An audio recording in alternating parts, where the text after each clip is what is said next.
जी sir, live है हम। जी। बिस्मिल्लाहिर्रहमानिर्रहीम। आज अमीन और जुनेद क्या पढ़ाएंगे? जी लास्ट हमने एमसीबी पे अपना क्लास पोस्ट करी थी जिसमें हम एमसीबी गिटहब के साथ कनेक्ट करने सीखा था। क्या गिटहब का एमसीबी सर्वर हम अपनी जेमिनी CLI से कनेक्ट करते हैं और उसके साथ इंटरेक्शन स्टार्ट करते हैं। हम उसी को फर्दर आगे लेके चलेंगे। सही है। ये मैं अपनी स्क्रीन शेयर कर लेता हूँ।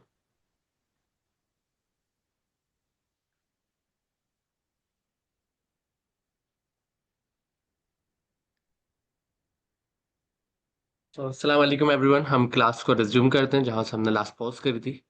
ये आपके पास जेमिनी CLI का ट्यूटोरियल है, ये होपफुली हर किसी के पास मौजूद है। सारी चीज़ें हमारे पास सिलेबस में मौजूद होती हैं और इस CLI में हम step by step part 1, part 2, part 3, part 4 one by one करते हुए जा रहे थे। तो लास्ट जिस टॉपिक पे हम थे वो था पार्ट 5, जिसमें हमने गिटहब एमसीबी सर्वर कनेक्ट करा था।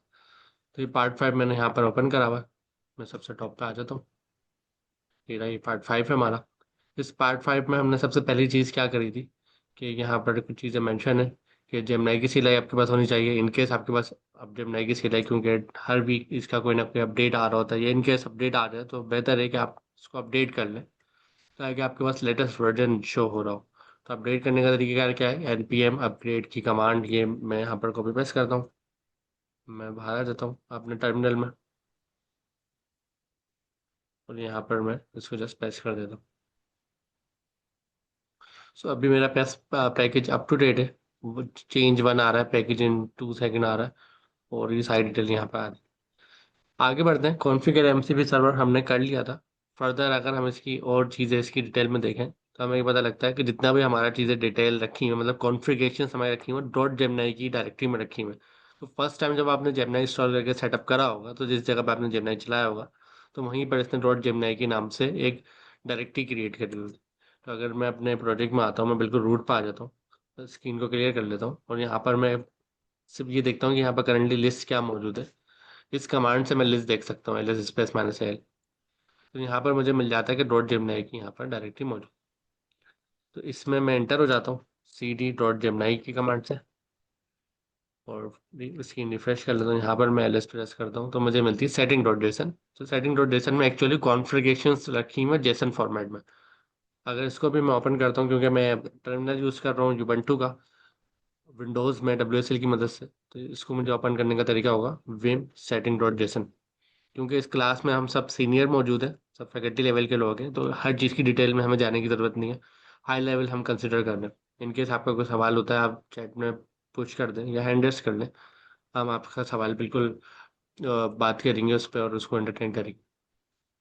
तो शुरू में आपको ये एम्प्टी मिलती होगी कॉन्फ़िगरेशन, तो हम फर्दर चीज़ें पढ़ते हुए जा रहे हैं, सीखते हुए जा रहे हैं, तो हम कॉन्फ़िगरेशन ऐड करते जा रहे हैं। एक्चुअली में जो हमारी इस टॉपिक एमसीबी सर्वर से रिलेटेड कॉन्फ़िगरेशन है वो इस एमसीबी में रखी हुई है। इस ब्रैकेट को यहाँ से ये स्टार्ट होता है और यहाँ पर ये ब्रैकेट एंड होता है। ये इसका मेन ब्रैकेट है और जेसन का, और इसमें कुछ फर्दर चीज़ें रखी हुई हैं। यहाँ से हमारा एमसीबी स्टार्ट होता है इस वाली डायरेक्टरी से और यहाँ पर एंड होता है। तो इसके दरमियान में ये ब्लॉक्स जो रखे हुए हैं ये सब एमसीबी कॉन्फ़िगरेशन, जैसे गिटहब के नाम से, गूगल शीट, फायरबेस, और ये हम मजीद देखते भी जाएंगे, उसको ऐड करते भी जाएंगे। सो फिलहाल मैं अपना एमसीपी को कॉपी कर लेता हूँ कहीं और यहाँ से मैं इसको रिमूव कर देता हूँ ताकि आपको फ्रेश स्क्रीन मिल जाए।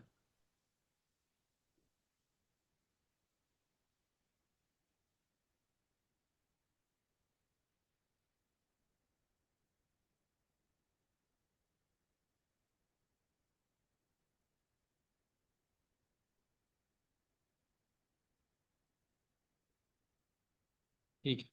तो अभी मेरे पास ये फाइल बिल्कुल क्लीन है। जहाँ पर हमने लास्ट पोस्ट करी थी एमसीपी सर्वर का ये ब्लॉक है, यहाँ पर ये ब्रैकेट शुरू होता है, यहाँ पे इस ब्रैकेट को एंड होता है। इसके दरमियान में ये हमारा गिटहब का एमसीपी है। इसमें मैंने नाम मैं अपनी मर्जी से रख सकता था, मैंने नाम गिटहब रखा है आप। और इसकी कॉन्फ़िगरेशन मैंने यहाँ पर सारी डिटेल यहाँ तक लिखी है। इसमें HTTP URL है api.github.copilot.com/mcp। मेरे पास ऑथराइजेशन टोकन जो मैंने गिटहब पे सेटिंग्स में जाके बनाया था, यहाँ से मैंने लास्ट टाइम इस टोकन को क्रिएट करा था। अगर मैं इस पर आता हूँ github.com/ अपने अकाउंट पे आता हूँ, सेटिंग्स में जाता हूँ यहाँ से। सेटिंग्स में मेरे पास डेवलपर के नाम से एक सेटिंग्स आ रही है अगेन। इस डेवलपर की सेटिंग में जाते हैं और यहाँ पर पर्सनल एक्सेस टोकन है। पर्सनल एक्सेस टोकन में जाते हैं और यहाँ से मैंने एक टोकन क्रिएट करा था। ये टोकन मेरे पास एक ऑथराइजेशन की है जो यहाँ पर मैंने पुट करी हुई। अभी तो मैंने पर्सनल एक्सेस टोकन पुट करा हुआ है। इस फाइल को मैं सेव करता हूँ। सेव करने का तरीका होता है, पहले मैं स्केप का बटन प्रेस करता हूँ ताकि ये व्यू मोड में आ जाए। फिर मैं कॉलन प्रेस करता हूँ तो ये कमांड मोड नीचे आ रहा होता है नीचे। कॉलन के बाद मैं एक्स प्रेस करता हूँ और एंटर कर दूँ। इन केस एक्स प्रेस करने से वो नहीं जा रहा हो तो आप इसको एक्सक्लेमेशन साइन से भी क्लोज कर सकते हैं। वो फोर्सफुली क्लोज होता है जिसमें सेव भी हो जाती है फाइल।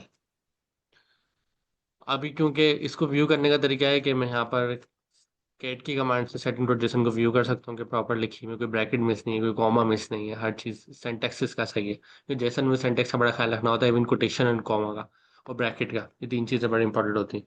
इंडेंटेशन कोई मैटर नहीं रखती। इंडेंटेशन सिर्फ इसलिए ताकि हमें प्रिटी फॉर्म में ही नजर आए। हम अपने उस डॉक्यूमेंट पे जाते हैं जिसको हम फॉलो करते हुए आ रहे थे। ये डॉक्यूमेंट हमारा हम फॉलो करते हुए जा रहे थे। इसमें हमें पता लगता है हम डॉट ई भी रख सकते हैं। हर चीज़ हमें हार्ड कोडेड लिखने की जरूरत नहीं है, ई के थ्रू लिखें ताकि एक अच्छा अप्रोच। और सेकंड नंबर पर जो भी आप काम कर रहे हो उसका एक फोल्डर जरूर बना लें। जुनैद भाई बता भी चुके थे लास्ट टाइम कि हमें एक फोल्डर बना के काम करते हैं। तो मैं इस फाइल से बाहर आ जाता हूँ और यहाँ पर मैं एक डायरेक्टरी फोल्डर से मुराद है एक बना लेता हूँ जिसका नाम मैं रख देता हूँ जेमिनी प्रोजेक्ट। यस नाम से आई थिंक पहले से बनी हुई। और इस डायरेक्टरी में मैं एंटर हो जाता हूँ जिससे बिल्कुल ब्लैंक डायरेक्टरी, एम्प्टी डायरेक्टरी। तो ये एक बेस्ट प्रैक्टिस यहाँ पर फॉलो करी जाती है। अब सेकंड नंबर पे जेमिनी की सीलाई से कनेक्ट करना है। जेमिनी की सीलाई पे आ जाता है। वैसे इसकी रिकॉर्डिंग वगैरह वो सारी चीज़ें हो ना। हाँ जी बिल्कुल। क्योंकि यहाँ पर मुझे कुछ शो नहीं हो रहा। शो हो रहा होता है वो हर बार ना। रिकॉर्डिंग क्लाउड तो मौजूद है लेकिन वो एक ब्रॉडकास्ट भी लेके जाते हैं ना, because उसकी जरूरत नहीं होती इसमें। लाइव स्ट्रीम इसके इस क्लास को नहीं करेगा मीन भाई, यूट्यूब पे ठीक, लाइव फिर स्ट्रीम नहीं ठीक। करेगा। थैंक यू जैन भाई। अच्छा हम आते हैं अपने टॉपिक पे। हमें पता है हमारे पास कमांड्स हैं। तो मैं कमांड लिखता हूँ /mcp। /mcp में एमसीपी की लिस्ट आ जाती है। मैं यहाँ पे आगे लिस्ट लिख देता हूँ। हर चीज़ का नीचे शो हो रहा होता है तो मैं एमसीपी की लिस्ट देखता हूँ। ये अभी चीज़ें ज़्यादा से नहीं दिखा रहा है, रिफ्रेश नहीं है। तो इसको रिफ्रेश करने का भी एक तरीका है। मैं एमसीपी लिख के यहाँ पर रिफ्रेश लिख देता हूँ तो इससे ये एक बार रिस्टार्ट कर देगा एमसीपी सर्वर को। अब अब अगर मैं यहाँ से लिखने की कोशिश करता हूँ /mcp लिस्ट। अब देखें बिल्कुल अभी भी ये क्यों आ रहा है। ये तो मैंने सेव करा है नहीं करा।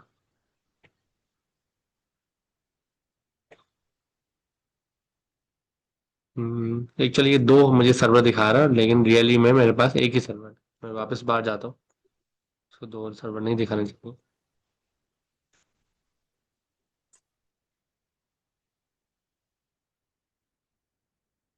यहाँ पर मेरे पास क्योंकि एक ही सर्वर है।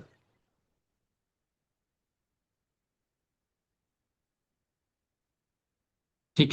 एक और एक तरीका है जब हम जेमिनी सीलाई के साथ इंटरेक्ट करें, कभी आपको ऐसा लग रहा हो कि इसमें एक्स्ट्रा मेमोरी आ रही है क्योंकि मैं जैसे मैं कभी पढ़ाने की क्लास मैंने ज्वाइन करी है। हो सकता है मैं पहले कुछ काम कर रहा था तो क्लियर की कमांड होती है, सारी चीज़ें क्लियर कर देती है। वो मेमोरी सेशन हर चीज़ क्लियर कर देती है। एमसीपी की लिस्ट में हम आते हैं। एमसीपी की लिस्ट में मेरे पास ये एडिशनल टूल में हाँ ये इसलिए आ रहा है क्योंकि ये मेरे पास कमांड लाइन पर लॉगिन हो रहा है, लॉगिन हुआ हुआ है। सही है, तो इसको अभी इग्नोर करते हैं। ये क्या चीज़ है, या तो मैं इसको कमांड लाइन से लॉग आउट कर देता हूँ। ये सब चीज़ें हम पढ़ेंगे।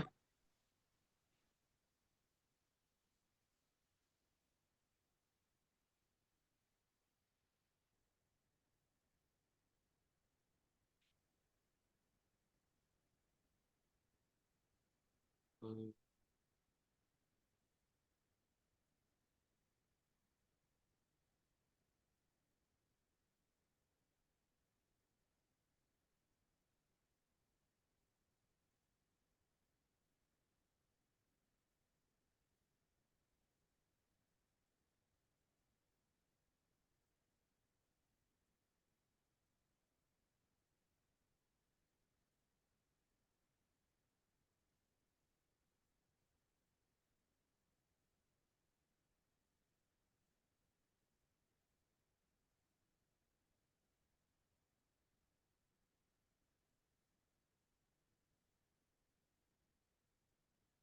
हो गया। क्योंकि मैं कमांड लाइन के साथ इंटरेक्ट करता रहता हूँ, तो मुझे बगैर डॉक्यूमेंटेशन देखे भी मैं कमांड का तुक्का लगा लेता हूँ कि क्या कमांड होनी चाहिए। Let's see. वापस जाते हैं हम अपनी जेमिनी पे। हम ये कंसिडर कर रहे हैं कि हमने फ्रेश विंडो ओपन करी है, तो जो चीज़ इससे पहले आपके पास आ रही थी वो इसलिए आ रही थी क्योंकि मेरे पास कुछ क्रेडेंशियल्स लॉगिन हुए हुए थे, और वो लॉगिन होने की वजह से मेरे पास एक्स्ट्रा इन्फॉर्मेशन आ रही थी, तो कोई इसमें परेशान ना हो इसलिए मैंने उसको एक्स्ट्रा इन्फॉर्मेशन देनी है, ये करा है। ठीक है।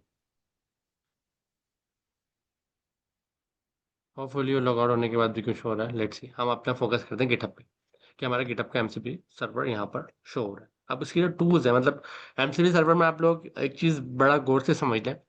एमसीपी सर्वर सर्वर से सीएलआई से हम इसलिए कनेक्ट करें, सीएलआई हमारे पास क्लाइंट है। क्लाइंट मतलब जिससे यूजर इंटरेक्ट कर सकता है, और सीएलआई क्लाइंट के पास एक एमसीपी का क्लाइंट है। वो एमसीपी का क्लाइंट उसमें एलिजिबिलिटी लाता है कि वो किसी एमसीपी सर्वर से कनेक्ट कर सकता है। मतलब दोनों क्लाइंट हम मेरी जो इंटरेक्शन है सीएलआई के साथ, और सीएलआई में एमसीपी क्लाइंट है, और ये एमसीपी का क्लाइंट किसी एमसीपी सर्वर से बात कर रहा है, तो एमसीपी सर्वर हमारे केस में हमने बनाया नहीं है, बल्कि हमने बना बनाया यूज करा है, जिसकी इन्फॉर्मेशन ओवर द नेटवर्क मौजूद थी। तो अगर मैं यहाँ से आपको दोबारा से दिखाऊं, ओवर द नेटवर्क किस तरीके से मौजूद थी,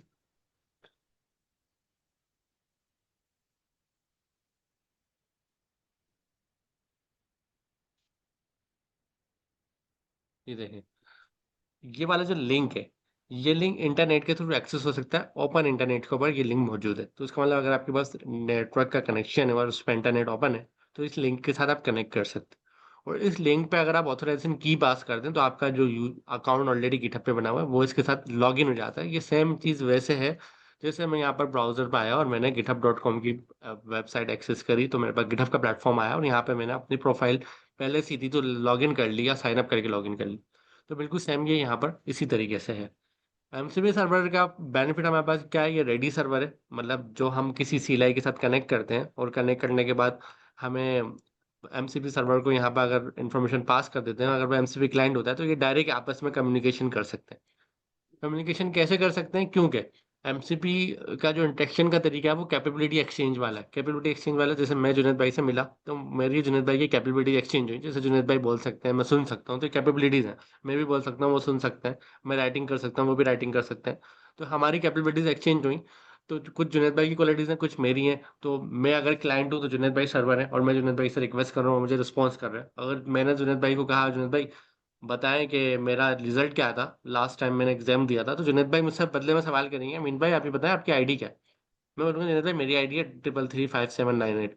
जुनेद भाई ने 3335798 कंप्यूटर में पुट करी और मुझे बताया आपका रिजल्ट ये है। तो ये जो कन्वर्सेशन चल रही है, इसमें जुनेद भाई सर्वर थे, मैं क्लाइंट था। लेकिन मैंने एज ए क्लाइंट जुनेद भाई से सवाल करा, फिर जुनेद भाई ने एज सर्वर मुझसे दोबारा सवाल करा कि भाई अपना रोल नंबर तो बताओ। फिर मैंने बताया अच्छा मेरा रोल नंबर ये वाला है। फिर उन्होंने मुझे रिस्पॉन्स कर दिया।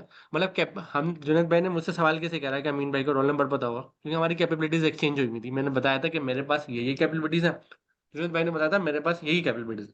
तो जो जुनेद भाई की कैपेबिलिटीज थी, मैंने उसको समझते हुए जुनेद भाई से सवाल करा, और जुनेद भाई को जो मेरी कैपेबिलिटीज पता थी उन्होंने मुझको समझते हुए मुझसे जवाब करा। तो ये हमारा एमसीबी है। अभी हम इसको और भी फर्दर डिटेल में देखेंगे, हम वन बाय वन चल रहे हैं। इसमें जो सबसे पहले समझने की चीज़ है वो क्लाइंट सर्वर कम्युनिकेशन को समझना जरूरी है कि सर्वर और क्लाइंट आपस में इंटरेक्ट कैसे करते हैं। तो अगर आप प्रोग्रामर हैं और आपको पता है फंक्शन कैसे कॉल होता है, तो आपको ये पता होना चाहिए कोई भी फंक्शन कॉल करे वो इनपुट के पैरामीटर्स लाएगा और उसको मैं रिटर्न दे दूंगा। वो फंक्शन कॉल करने वाला कोई भी हो सकता है। तो उसका मतलब अगर मैं यूआई से जाता हूँ, मतलब यूजर इंटरफेस से जाता हूँ यहाँ से, और मैं गिटहब को एक्सेस करता हूँ, तो मुझे पता है ये क्लाइंट है, इसके पीछे सर्वर है। तो क्लाइंट की रिक्वेस्ट जब सर्वर के पास जाती है, सर्वर पे फंक्शन कॉल होता होगा, उस फंक्शन में कुछ इनपुट पैरामीटर्स आते होंगे और रिटर्न मुझे देता होगा, और रिटर्न मेरे पास यहाँ वेबसाइट पे नजर आता होगा। सेम चीज़ मेरे पास यहाँ पर होती होगी जब मैं यहाँ पर आता हूँ, जब मैं के साथ कनेक्ट करता हूँ। और कनेक्ट करने के बाद जिस तरह मैं जीयूआई पे आके जाके बातें कर रहा था, उस तरह से यहाँ पर भी कुछ बात करता हूँ। जैसे सिंपल मैंने ये बात करी, list down any repo in my account related to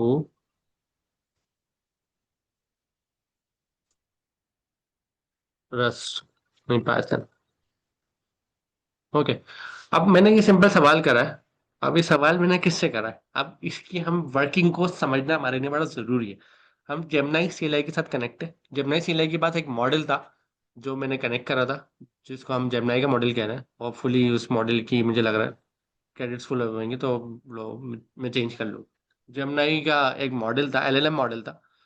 उस एलएलएम मॉडल, अभी देखें मैंने क्या क्या करा। जेमिनाई का एक एलएलएम मॉडल था, उस एलएलएम मॉडल के बाद जब कोई रिक्वेस्ट आती है तो उस रिक्वेस्ट को कंप्लीट करके मुझे रिस्पॉन्स कर देता है। जेमिनाई की जो सीएलआई है, इसने इटसेल्फ अपने पास एक पूरा एजेंट बनाया हुआ है, जो एजेंट के पास लूप होगा, मतलब एक पूरा सिस्टम बना होगा जिसमें रीजनिंग कर रहा होगा, एक्शन कर रहा होगा, टूल कॉलिंग, हर चीज कर रहा होगा। तो इसका मतलब मेरी कमांड सबसे पहले कहाँ जाके पार हुई, सबसे पहले किसके पास गई? जेमिनाई सीएलआई ने उस मेरी कमांड को लिसन करा। ये बात तो समझ में आ गई। जेमिनाई सीएलआई ने लिसन करा, तो लिसन होने के बाद वो कमांड, मेरी जो लिखा हुआ मेरा प्रॉम्प्ट है, ये प्रॉम्प्ट गया कहाँ होगा? तो हमें ये समझ में आता है क्यों गई सीएलआई के पास अपना एलएलएम मॉडल है, तो ये उस एलएलएम मॉडल के पास एज अ प्रॉम्प्ट किया होगा। हम कंसिडर कर लेते हैं एलएलएम मॉडल के बाद प्रॉम्प्ट किया, फिर एलएलएम मॉडल ने रिस्पॉन्स करा होगा। उसने रिस्पॉन्स में ये कहा होगा कि आपके पास जो एमसीबी सर्वर है, इसमें से गिटहब वाला एमसीबी सर्वर कॉल कर दो। तो फिर सवाल ये है कि दोबारा से अगर हम इस बात को स्टार्ट करें, तो स्टार्ट कहाँ से हुआ होगा? जेमिनाई सीएलआई पे मेरी कमांड, मेरा प्रॉम्प्ट गया। वो प्रॉम्प्ट जेमिनाई सीएलआई ने किसको पास करा? एलएलएम मॉडल को। तो क्या सिर्फ मेरा प्रॉम्प्ट गया या मजीद इन्फॉर्मेशन भी गई? तो इसका मतलब सिर्फ मेरा प्रॉम्प्ट नहीं गया, बल्कि मेरे इस क्लाइंट के पास जो मेरी कन्वर्जेशन हिस्ट्री है, मतलब मेरी जो कन्वर्जेशन इसके साथ चल रही है, मेरी मेमोरी इसके साथ गई। साथ साथ इसके पास जितने भी टूल्स लिस्टेड है, कनेक्टेड है, जैसे एमसीबी की लिस्ट है, तो ये लिस्ट की कैपेबिलिटीज लिस्ट गई होगी कि भाई गिटहब है, गिटहब के पास ये है, ये वाली चीज है, ये है, ये वाली चीज है, ये है। तो मतलब मेरे एमसीबी सर्वर की लिस्ट गई, और एमसीबी सर्वर की लिस्ट के साथ साथ क्या क्या मेरा कॉन्टेक्स्ट गया, मेरी कन्वर्सेशन हिस्ट्री गई, और साथ साथ मेरा सवाल भी गया। ये सारी चीजें एक प्रॉपर कॉन्टेक्स्ट स्ट्रक्चर में होंगी, मतलब ऐसा नहीं होगा कि रैंडम जा रही है, कि स्ट्रक्चर में होंगी कि ये कन्वर्सेशन हिस्ट्री है, ये जो है टूल की लिस्ट है, और ये यूजर का सवाल है। जब ये जेमिनाई के मॉडल के पास गया होगा, तो जेमिनाई के मॉडल ने सवाल को समझा होगा, फिर उसको ये पता लगा होगा कि अच्छा भाई, क्लाइंट के पास एक एमसीबी टूल है गिटहब के नाम से, उसको कॉल करना चाहिए, उसके पास ये सारी इन्फॉर्मेशन अवेलेबल है। तो जेमिनाई के रिटर्न मेरे पास जब सीएलआई पे आया होगा, तो एजेंट ने क्या करा होगा? एजेंट ने इस एमसीबी सर्वर को कॉल करा होगा। जब इस एजेंट ने इस एमसीबी सर्वर को कॉल करा होगा, तो यहाँ पर इसने मेरे से परमिशन मांगी, क्योंकि परमिशन लगी थी, मैंने परमिशन को यस करा। फिर वो फर्दर एक स्टेप आगे गया, उसने कहा भाई गिटहब का एमसीबी सर्वर मुझे कनेक्ट करना है, यूजर नेम अमीन आलम है, लैंग्वेज नाम नेम जो है पाइथन है, ये क्यूरी है, वही सही है। इस क्यूरी को वो कहाँ भेजा है? एक स्ट्रक्चर फॉर्म में भेज रहा है। आप नोटिस करें, स्ट्रक्चर उसने क्या बनाया है? एक प्रॉपर स्ट्रक्चर बनाया है, किसको पोस्ट करने की नहीं है? इस एमसीबी सर्वर को पोस्ट करने की नहीं है। और इस एमसीबी सर्वर के अंदर भी कितने सारे टूल थे, थोड़ी देर पहले हमने यहाँ देखे थे, यहाँ पर नजर आ रहे थे हमें, कितने सारे टूल थे। इसने कौन सारा टूल इसमें से एक्सेस करा है? इसने इसमें से टूल एक्सेस करा है हमारे पास सर्च रिपोजिटरीज का। हम अपने टूल्स में आते हैं कि इस नाम से टूल था हमारे पास, ये हमारे पास मिल गया सर्च रिपोजिटरीज। तो इसका मतलब जब जेमिनाई के पास प्रॉम्प्ट गया, तो उसके पास एमसीबी सर्वर की लिस्ट गई, और उस लिस्ट की कैपेबिलिटीज गई। तो ये टूल्स उसकी कैपेबिलिटीज में से आ रहा है। तो ये लिस्ट ऑफ कैपेबिलिटीज है, ऐड कमिट, ये सारी चीजें। एमसीबी सर्वर के बाद टूल्स एक कैपेबिलिटीज है, इसके अलावा और भी कैपेबिलिटीज होती हैं। तो अभी फिलहाल टूल में से उसने कौन सी वाली कैपेबिलिटी को यूज करा? सर्च रिपोजिटरी वाली को। और उसको ये भी पता है कि सर्च रिपोजिटरी वाली की रिपोजिटरी का कैपेबिलिटी को जब मैं यूज करूंगा, तो मुझे इस स्ट्रक्चर में डेटा उसको पोस्ट करना है, क्योंकि इसके पीछे सर्वर सेंटिमेंट होता है, उसके बारे में हम अलग से बात करेंगे कभी। तो इसने क्या करा? एक स्ट्रक्चर फॉर्म में वो डेटा बना लिया जो जेसन में पोस्ट होगा। किसको पोस्ट होगा? इस वाली टूल को। किसके थ्रू होगा? एमसीपी सर्वर के थ्रू होगा। ठीक है, हमें ये बात समझ में आ गई। तो जब उसको पोस्ट होगा डेटा, तो ये हमारे से परमिशन मांग रहा है। हमने उस परमिशन को यस करा। जैसे हमने परमिशन को यस करा, अब हम अपने माइंड में पिक्चर बना रहे हैं। हमारे इस क्लाइंट से एक एमसीपी सर्वर कॉल हुआ, उस एमसीपी सर्वर को पोस्ट की रिक्वेस्ट गई, उस पर ये data structure as a body में गया, और साथ साथ मेरा ऑथेंटिकेशन टोकन गया, क्योंकि गिटहब पे मैं अपने अकाउंट से लॉगिन हूँ, जाहिर है वो ऑथराइजेशन बड़ा जरूरी है। जब ये रिसीव हुआ गिटहब के सर्वर को, कि गिटहब का सर्वर जो है वो स्टेटलेस है, वो किसी को नहीं जानता, जो उसके बाद क्यूरी आती है उसका वो रिस्पॉन्स कर देता है। जैसे एक फंक्शन होता है, फंक्शन को कॉल करा, उसमें हमारे पास पैरामीटर्स आए, पैरामीटर फंक्शन ने रिसीव करे और उस पर रिटर्न दे दिया। सेम इसने भी यही करा होगा, उसको नहीं पता कौन कहाँ से क्यों आ रहा है, उसने यही करा होगा, भाई मेरे पास रिक्वेस्ट आई है, मैंने रिस्पॉन्स करना है। ठीक है। तो गिटहब के पास क्या रिक्वेस्ट गई होगी? कि भाई अमीन आलम का यूजर नेम है, लैंग्वेज पाइथन है, ये किस पे गई है? ये सच रिपोजिटरी से टूल पे गई है। जब उसने जाकर, अगर हम इसकी यूआई पे आते हैं, हम कंसिडर करते हैं सेम काम यूआई पे कैसे हो रहा होता है। तो यहाँ पर सेम काम यूआई पे ऐसे हो रहा होता है। मैं यहाँ पर आया, अपने यूजर में आया, अमीन आलम के यहाँ पर रिपोजिटरीज में आया। रिपोजिटरी में मेरे पास ये रहा सर्च रिपोजिटरी। तो जो यूआई पे इन्होंने मुझे सर्च के नाम से बार बनाया हुआ होता है, तो सी लाई पे उन्होंने उसके बदले में मुझे एमसीबी पे एक टूल दिया हुआ है। तो उस टूल को जब मैं कॉल करूंगा, जैसे यहाँ पर अमीन आलम क्यों लिखा गया है, ताकि वो यहाँ से कनेक्ट कर ले। सही है। सर्च के अंदर पाइथन, हम भी यहाँ पाइथन सर्च में लिख देते हैं, एंटर कर देते हैं। देखिए मेरे पास पाइथन सर्च करते ही आ गया, C Python, Python data class, Lang flow.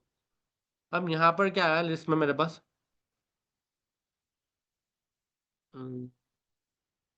Following आता है in your connect related to Python, tool pilot, अमीन मार्ट, पाइथन डेटा क्लासेस, ये तो एक आ गया जो यहाँ पर भी आया था, पाइथन डेटा क्लासेस। और कौन कौन सा है, बैम्बो एंड 10 AI। इसने और मजीद मुझे लग रहा है सर्चिंग करेगी, इसका ये वाला जो रिपोजिटरीज का टूल है ये मजीद डिटेल सर्चिंग कर रहा है, क्योंकि सर्वर से रिस्पॉन्स आ रहा है। तो ये टोटल 8 का काउंट आया है, और इस 8 के काउंट में ये मेरे पास पूरा रिजल्ट मौजूद है यहाँ था। ठीक है। और फिर ये जो स्ट्रक्चर आउटपुट आया है, ये कहाँ से आया होगा, ये गिटहब के सर्वर ने रिटर्न करा होगा जब उसके बाद क्यूरी गई होगी। ठीक है। तो गिटहब के सर्वर पे रिटर्न कैसा होगा, गिटहब के सर्वर के बाद रिक्वेस्ट आई होगी, उसने उस रिक्वेस्ट के अंदर देखा होगा ये यूजर नेम है, ये डिटेल है, ये डिटेल है, उसके बिहाफ पे उसने अपने डेटाबेस पे क्यूरी करी होगी। अगर डेटाबेस नहीं तो कोई ना कोई कैश लगा होगा, कैश सर्वर पे क्यूरी करी होगी। उस सर्वर से डेटाबेस से क्यूरी से रिस्पॉन्स में आया होगा रिजल्ट क्या, भाई अमीन के रिपोजिटरीज में पाइथन के नाम से ये वाली लिस्ट है, मतलब एक लाइक के नाम से क्यूरी चली होगी, सिलेक्ट की क्यूरी चली होगी जिसमें लाइक का गया होगा पाइथन, और किस में गई, गिटमेट रिपोजिटरी पे गई होगी। जब वो डेटाबेस से डेटा उठ के आया होगा तो वो सर्वर के पास होगा, गिटहब के, फिर गिटहब के सर्वर ने उसको स्ट्रक्चर करा होगा जेसन के अंदर, और वो किसको वापस दे दिया होगा, जो एपीआई का रिक्वेस्ट जिसने करी थी उसको रिस्पॉन्स में दे दिया होगा। जैसे फंक्शन को जो कॉल करता है रिटर्न उसी को जाता है ना, इसी तरह एपीआई को जिसने कॉल करी होगी नेटवर्क के थ्रू उसको रिस्पॉन्स चले गया होगा, रिस्पॉन्स गया होगा एमसीबी सर्वर के पास। तो एमसीबी सर्वर पे सर्वर साइड इवेंट लगे होंगे, सर्वर साइड इवेंट मेरे साथ कनेक्ट है, तो एमसीबी सर्वर ने मुझे ये रिस्पॉन्स पूरा दे दिया। जब ये मेरे पास रिस्पॉन्स आया तो मेरे जेमिनी CLI ने रिस्पॉन्स को अपने पास गेट करा, और उसके बाद मेमोरी हिस्ट्री थी पूरी, वो मेमोरी हिस्ट्री थी, और ये CLI का रिस्पॉन्स है, सारी चीज उसके बाद इसने उसको पूरा एक स्ट्रक्चर कॉन्टेक्स्ट में पुट करा होगा, और उसने वापस से गया होगा जेमिनी के एलएलएम के पास। सही, एलएलएम मॉडल के पास। एलएलएम मॉडल ने जब ये सारी डिटेल अपने पास लिसन करी होगी तो उसने कन्वर्सेशन हिस्ट्री देखी होगी, क्योंकि एलएलएम मॉडल भी स्टेटलेस है, जो भी रिक्वेस्ट है वो पहली बार आ रही है, उसको तो नहीं पता पहले क्या चल रहा। उसने कन्वर्सेशन हिस्ट्री देखी होगी, अच्छा पहले इन्होंने गिटहब पे ये पूछा था अमीन आलम ने कि मेरे पास कितनी रिपोजिटरीज हैं, फिर मैंने उनसे रिक्वेस्ट करी कि ये आप एमसीबी का टूल यूज करो और इससे मंगवाओ, फिर एमसीबी ने ये रिस्पॉन्स दिया, तो इनके पास टोटल ये वाली रिपोजिटरीज हैं। तो ये जो आउटपुट आया होगा ये कहाँ से आया होगा, ये एलएलएम का आया होगा, और जेमिनी CLI ने ये आउटपुट मुझे यहाँ पर लाके शो कर दिया, एक प्रॉपर एक प्रीडी फॉर्म में जिसको मैं रीड कर सकता हूँ एज अ यूजर। तो ये मेरी टोटल अंडरस्टैंडिंग है कि मैंने सिर्फ एक सिंगल क्यूरी लिखी है, इसके बिहाइंड क्या क्या काम हुआ है। तो बिहाइंड दो चीजें कनेक्ट हुई हैं, एक गिटहब का सर्वर और एक जेमिनी का एलएलएम।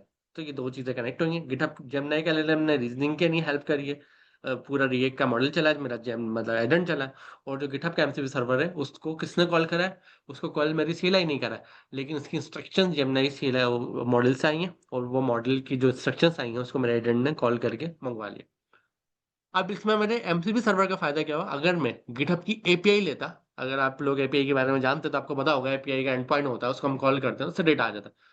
तो गिटहब की एपीआई अगर मैं लेकर यहाँ पर कहीं लगाता तो एलएलएम को नहीं पता मेरी गिटहब की एपीआई कैसे काम करती है, उसके अंदर कौन कौन से एंड पॉइंट्स हैं, क्या डेटा पोस्ट करना है, क्या रिटर्न आएगा, उसको एलएलएम को नहीं पता। एमसीपी के केस में क्या है, एलएलएम को मालूम है मैं क्या डेटा पोस्ट करूंगा, क्या रिटर्न आएगा, क्योंकि एमसीपी ने पूरा एक स्ट्रक्चर डिजाइन बनाया हुआ। जब एलएलएम टाइगर्स को डायरेक्ट कनेक्ट कर सके, डायरेक्ट कोऑर्डिनेट कर सके, एलएलएम के पास पहले से सारी डिटेल इसकी मौजूद होती है, स्ट्रक्चर ही कुछ इस तरीके से डिजाइन करा है हमने एमसीपी वालों ने, कि एलएलएम के साथ जब वो कनेक्ट होता है तो वो कैपेबिलिटीज को एक्सचेंज करता है, वो ये देखता है टूल कौन कौन से, टूल में कौन से रिस्पॉन्स जा रहा है, क्या रिक्वेस्ट आ रही है, उसके अकॉर्डिंग वो चल रहा होता है। तो ये सारी बात हमें समझ में आ गई, हमें ये पता लग गया कि एमसीबी किस तरीके से काम कर रहा है और ये सारा काम कैसे हो रहा है। गिटहब के साथ तो हम कनेक्ट कर सकते थे, अभी तो मैंने सिर्फ रेपोजिटरी लिस्ट कराई है, इसको मैं क्लोन भी कर सकता हूँ। क्लोन में क्यों कर सकता हूँ, क्योंकि इस वक्त जो मैं टूल यूज कर रहा हूँ जेमिनी का, ये मेरे सिस्टम की CLI में चल रहा है। जब मैं इसको क्लोन करूंगा तो जिस जगह पे ये CLI है उसके पास ये ऑप्शन है, ये CLI कहाँ पर चल रही है, देखिए मैं एक एक्सक्लेमेशन साइन लगाता हूँ, मैं लिखता हूँ गिट माइनस माइनस वर्जन, ये देखें ये क्या आ रहा है, गिट माइनस माइनस वर्जन। मैं एक नया टैब ओपन करता हूँ बट से यहाँ से, ये मैंने ओपन कर लिया, यहाँ पर मैं लिखता हूँ get minus minus version, sorry क्या है 2.3.1, यहाँ पे क्या है 2.3.1। मुझे ये बताएं ये कमांड सच में मेरे एग्जिस्टिंग ऑपरेटिंग सिस्टम में एग्जीक्यूट हुई है, क्योंकि वर्जन सेम आ रहा है 2.3.41, या दोनों में कोई फर्क है।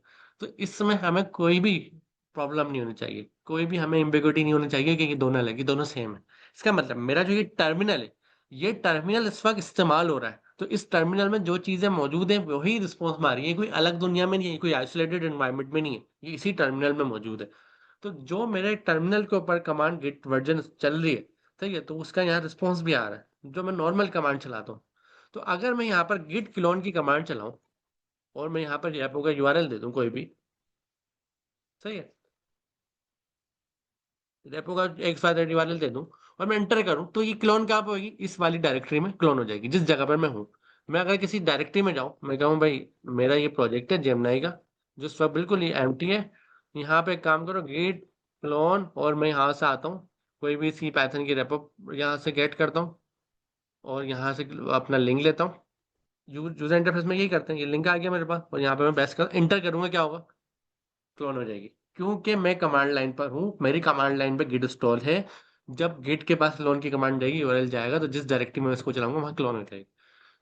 तो अगर मैं सेम बात इसको बोलूं कि भाई इसमें से ये जो आपने टूल पैलेट है या एक्स वाई जेड कोई भी इसमें मैं रख लेता हूँ, मैं इसमें से कह देता हूँ tool palette, please clone tool palette.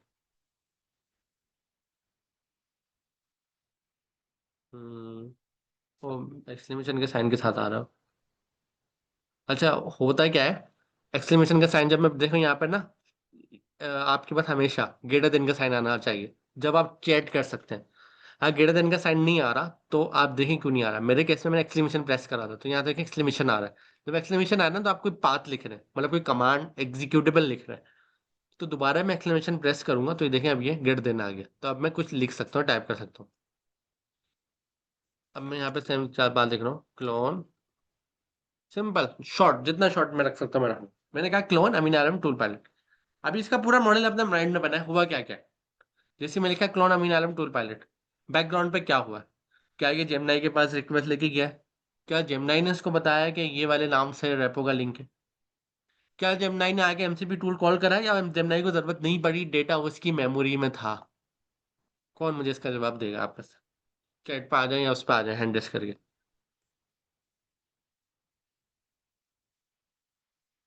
Hand raise करके आ जाए। सैयद हुरैन, जी हुरैन।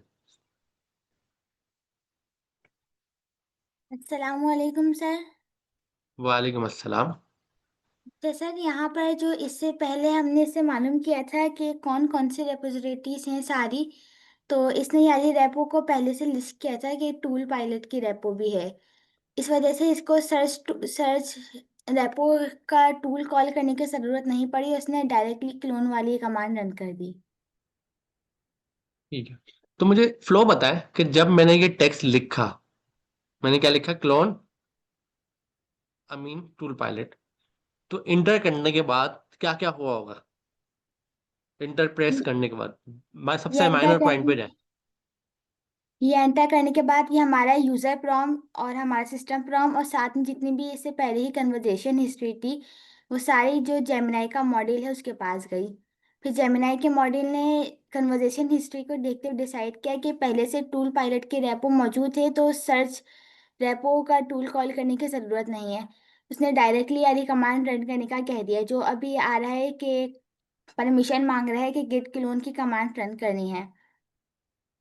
ठीक है, अब मैं एंटर करूंगा तो क्या होगा, अगर एंटर करेंगे हम तो ये कमांड रन हो जाएगी, उसके बाद नेक्स्ट जो होगा वो जेमिनाई के पास जाएगा इसका आउटपुट। इंटर करने में कमांड रन हो गई है, सक्सेसफुली क्लोन अमिलान to parallel repository, what you will write next. ठीक है, सो आउटपुट जब मतलब जेमिनाई के बाद जेमिनाई ने सक्सेसफुली क्लोन का रिप्लाई करा आपके अकॉर्डिंग। Yes sir. ठीक है, तो ये कहाँ पर क्लोन हुई है, ये जिस जगह पे हमने जेमिनाई की सिलाई ओपन करी थी, इस जगह पे। यस सर, जहाँ हम पे अगर हमारी जेमिनाई की सीएलआई है ये, करंट। ये देखें, ये आ गए टूल पैलेट, थोड़ी देर पहले नहीं थी ये। और ये तो मैंने जैसे ओपन करके क्लोज कर दिया था, ये टूल पैलेट आ गई। टूल पैलेट में मैं एंटर होता हूँ, देखिए मेरे पास पूरा डेटा मौजूद है। मैं यहाँ से भी दिखा देता हूँ आपको कि टूल पायलट के अंदर मेरे पास क्या मौजूद है।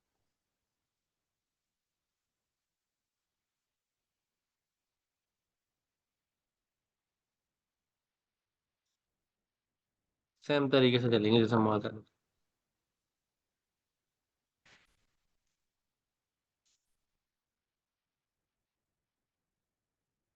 ये टूल डिटेक्टर, डीबग टेस्ट, पी पाए, सारी चीजें मौजूद। तो इसका मतलब ये है कि हमारे लिए इस वक्त ये जेमिनी, ये मेरा पेयर है। मतलब जैसे मैं अपने लैपटॉप के साथ इंटरेक्ट करके अपने सारे काम करता हूँ, तो ये मेरा पेयर है, ये भी मेरे लिए काम कर रहा है, तो मैं इसके साथ इंटरेक्ट करके ज्यादा फायदे में हूँ। मुझे चीजें डायरेक्ट नहीं चलानी पड़नी, बस मुझे इसको इंस्ट्रक्शन देनी और ये मेरे साथ बातचीत करते हुए काम कर रहा है। तो इस वक्त दो लोग काम कर रहे हैं, एक जेमिनी और एक मैं, हम दोनों साथ काम कर रहे हैं। तो इसका मतलब ये हमें समझ में आ गया। एमसीबी सर्वर से हमें कैपेबिलिटी एक्सचेंज हो गई, जेमिनी से हम डायरेक्ट कनेक्ट हो गए। हम एक स्टेप आगे बढ़ते हैं, ये वाली बात हमें बहुत अच्छे से समझ में आ गई है। आगे बढ़ते हैं। आपने इसमें कुछ ऐड करना है जुनेद भाई? हाँ नहीं बिल्कुल अमित भाई, तो बेस्ट हो गया। ठीक है, हम आते हैं अपने ट्यूटोरियल पे जिसको फॉलो कर रहे थे।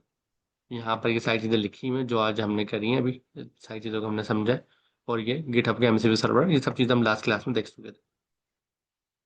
अब फर्दर इसमें ये चीज़ें लिखी हुई हैं जो हम अभी कर रहे थे, वो सारी चीज़ें यहाँ पर लिखी हुई मेंशन है, तो आप लोग ज़रूर इस पर प्रैक्टिकल हैंड्स ऑन करना। हम आगे आते हैं।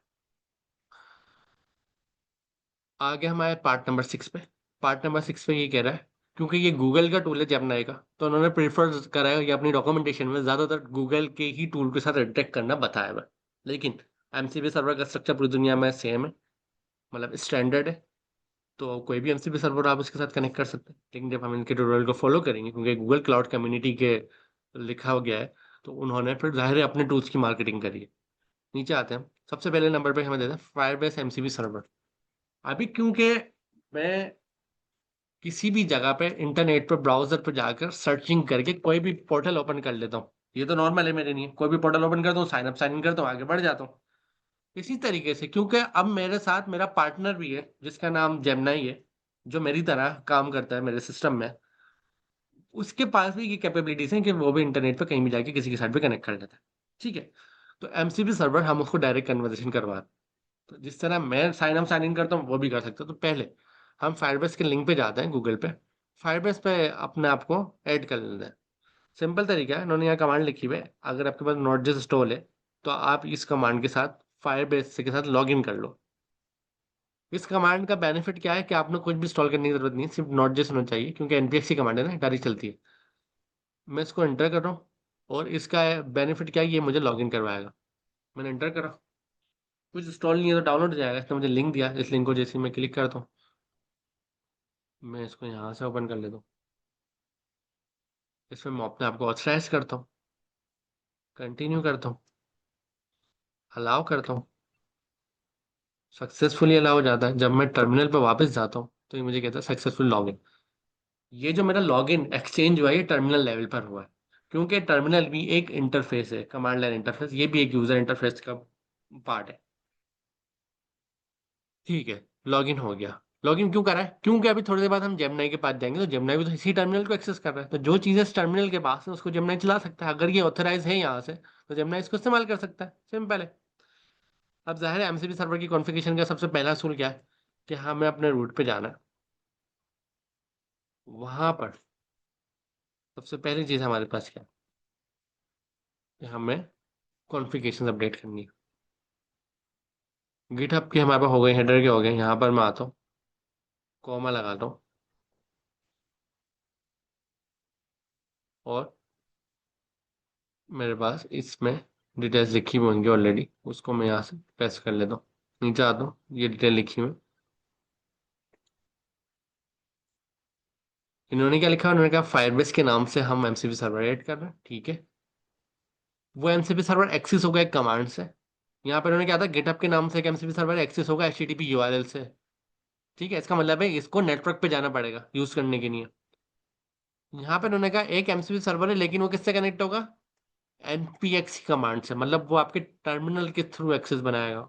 उसके कुछ आर्गुमेंट्स होंगे। पहला आर्गुमेंट होगा y का, -y कमांड लाइन में क्या होता है, अप्रूवल पूछता है ना, yes no, yes press y to yes, press n to no. तो -y के लिखने से वो अप्रूवल नहीं मांगता।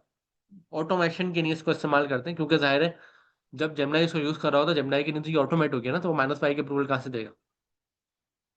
साथ में इन्होंने कहा है फायरबेस टूल @latest मतलब लेटेस्ट फायरबेस टूल एनपीएक्स पे गए, मतलब एनपीएम नहीं लिखते, एनपीएम इंस्टॉल XYZ टूल, इस तरह एनपीएक्स के थ्रू हम जा रहे हैं, डायरेक्ट एक्सेस कर रहे हैं फायरबेस टूल लेटेस्ट, और उसकी भी स्पेसिफिक हम यूज कर रहे हैं एक्सपेरिमेंटल एमसीबी का फंक्शन, मतलब उसकी कमांड, मतलब ये वाला सर्वर हम यूज कर रहे हैं एक्सपेरिमेंटल एमसीबी का। यहाँ पे आते हैं हम इसको सेव करते हैं, कॉमा यहाँ पे लगा हुआ है, सारी चीजें ओके हैं, सिंटैक्स की कोई प्रॉब्लम नहीं है। अब क्योंकि मैं लॉगिन भी हूँ और ये तो यूज करेगा, ये यही वाला यूज करेगा npx-y Firebase tool latest, latest के आगे मैं जो लगा रहा था लॉगिन रियोथ लगा रहा था, इन्होंने क्या लगाया है, इन्होंने, और यहाँ पर हम लिख ही लेते हैं ये कमांड कैसे बन रही है। सबसे पहले क्या है npx, उसके बाद -y, उसके बाद फायरबेस लेटेस्ट, ये भी लिखा हुआ, उसके बाद ये वाली, ये कमांड एक्चुअली में इस तरीके से बन रही है। तो ये कमांड कौन यूज करेगा, ये कमांड LLM के पास जाएगी, तो LLM आकर मेरे पास मेरे टर्मिनल में एग्जीक्यूट करेगा इस कमांड को। अभी कमांड कुछ भी हो सकती थी, क्योंकि हम डेवलपर है तो हमारे लिए कॉन्सेप्ट सबसे जरूरी है। तो ये कमांड एक्चुअली में वो एग्जीक्यूट करेगा, मैंने भी अपने पास जैसे यहाँ पे लिख एक्सपेरिमेंटल एक्सपेरिमेंटल एमसीबी, कुछ मुझे इसमें मसला लग रहा है, 2 बार कॉपी हो गई ना, ये देखें, this is the running process of the Firebase MCP server. This command should only execute by the MCP client. An example, MCP server something something else. ठीक है, मतलब MCP क्लाइंट जो है वो इस कमांड को यूज कर सकता है। हमने लोकल पे भी वही चीज चला रहे हैं जो जेमनाई, मतलब जेमनाई को जादू नहीं कर रहा, वो भी इसी तरीके से लोकल पे आके एग्जीक्यूट करेगा, तो हम उसको समझने की कोशिश कर रहे हैं। ठीक है, हम आ गए, फायरबेस टूल हमारे पास आने चाहिए, कनेक्ट करते हैं जेमनाई के साथ।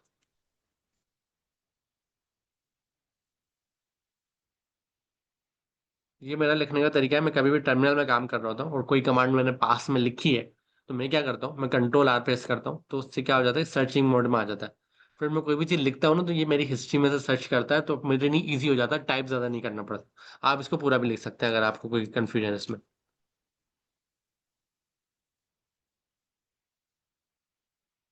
ये हैंग हो गया, टर्मिनल हैंग हो गया, कोई बात नहीं, एक स्टेप बैक आ जाता, हम यहाँ आते।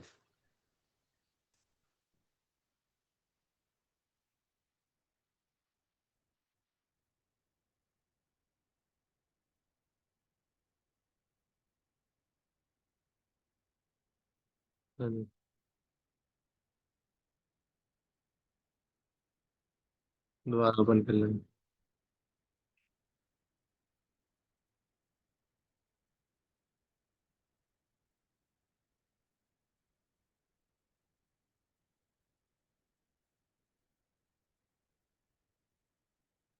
चलिए कनेक्ट हो गया। कमांड मुझे पता है क्या करना है, एमसीबी लिस्ट कैसे करनी है हमें, हमें ये कैसे देखना है जो अभी करंट एमसीबी सर्वर कनेक्ट करा है ये कहाँ मौजूद है, चैट में बताएं।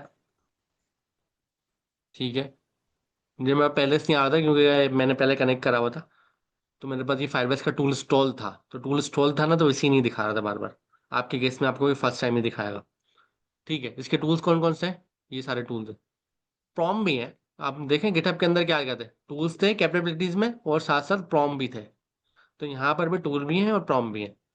ठीक है, ये सारे टूल्स हैं।